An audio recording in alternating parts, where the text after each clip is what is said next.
Приветствую вас на Первом циничном канале. И сегодня предлагаю обсудить недавнее заявление министра образования России Васильевой о недопустимости ношения хиджабов в школе. Если кто-то не знает, то буквально на днях Васильева заявила о том, что в школе хиджабу не место, потому что образование, как и государство, у нас светские. Что здесь обращает на себя внимание? Во-первых, данное заявление звучит достаточно странно на фоне введения в школьную программу таких предметов, как основа православной культуры, допуска к образовательному процессу священнослужителей, одной из обязанностей которых является миссия и проповедь, то бишь продвижение своей религии, регулярных встреч министра образования с патриархом московским и всея Руси и так далее. В то же время принцип светскости истрактован достаточно однобоко. Светскость – это возможность исповедовать любую религию или не исповедовать никакой. Именно в таком виде этот принцип закреплен в Конституции. Здесь же мы видим исключительно недопустимость. То есть как-то вот эта первая часть исповедовать любую религию опускается, оставляется только не исповедовать никакой. Это не светскость, это насильственный атеизм, с которым мы имели дело в недавнем советском прошлом. Тоже достаточно странно. Вот эти странности наводят на мысли о том, что, возможно, есть какая-то иная причина, которую нельзя озвучить в средствах массовой информации. Иная причина, по которой будет запрещаться внешнее проявление ислама. И, на мой взгляд, эта причина есть. Она очень на поверхности, можно сказать, лежит. Эта причина в том, что ислам, как и, в принципе, любая традиционная религия, будет оказывать значительное противодействие распространению идеологии бабства и матриархата. Но в отличие от других религий, он будет оказывать реальное противодействие. Дело в том, что в своей потенции христианство тоже очень сильно противоречит идеологии бабства. Но в данный момент, на сегодняшний день, оно глобально не противостоит этой идеологии. Потому что очень большое количество людей, которые называют себя христианами и не соблюдают ровным счетом ничего. В исламе мусульмане в большей степени соблюдают какие-то обряды исламские по отношению с христианами в христианстве. То есть, если можно так выразиться, мусульмане более ортодоксальны в своей вере. И ислам, в отличие от потенциальной возможности христианства оказывать противодействие бабству, реально оказывает противодействие вот этой бабской матриархальной идеологии. Что еще довольно-таки так вот сильно на себя внимание обращает? Инициатива министра никоим образом не опирается на, условно говоря, нижнее звено образовательной системы.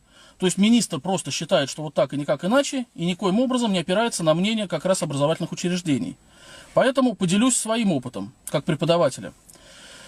Во-первых, за всю мою педагогическую деятельность, я столкнулся с тем, что девушки носили хиджабы раза 4-5. За все время, за много лет. Уже одно это говорит о том, что несколько странным выглядит внимание министра, целого федерального министра к такой проблеме. Очень много негативных проблем и в школе, и в колледжах, и в институтах, и их стоило бы решить в первоочередном порядке. Но вот почему-то внимание уделено именно этой проблеме. То есть, может быть, почему-то она является важной, в отличие от других. Итак, во-первых, это крайне редко. Во-вторых, чем эти девушки отличались от основной массы? Основная масса девушек к 16-17 годам, к сожалению, на сегодняшний день это уже конченые люди. Это люди, которые зачастую злоупотребляют алкоголем, матерятся так, что уши вянут, мат ухитряются без предлогов связывать. То есть они как-то им думают, что ли. То есть они думают, говорят и мыслят матом. Это очень развязанные отношения с противоположным полом. Это зачастую так называемые гражданские браки, а попросту сожительство к 16 годам. И вот на их фоне есть там 1-2 девочки в хиджабе, которые не матерятся, не бухают, очень сдержанные в отношениях с противоположным полом, какие-то сожительства там в 16 лет, да вообще немыслимо, которые, в отличие от своих же, опять же, сверстниц, пытаются осваивать программу, может быть, что-то не понимают, но пытаются понимать, не орут, не срывают образовательный процесс. То есть выглядят, очень так, намного лучше основной массы. И вот теперь представьте, я преподаватель, я захожу в аудитории, половина, даже больше половины, это уже моральное дно, другая половина просто не дает мне вести предмет, потому что будет орать, там пену изо рта пускать, головой об парту биться. И вот сидят там 1-2 в хиджабах. И я что, буду противодействовать им каким-то образом там с этим хиджабом? То есть сними хиджаб? Грехи мои тяжкие, зачем? Зачем? Там такие проблемы, что жуть. Они выглядят значительно лучше на фоне остальных. Но, тем не менее, с ними в первую очередь решили и бороться. Почему?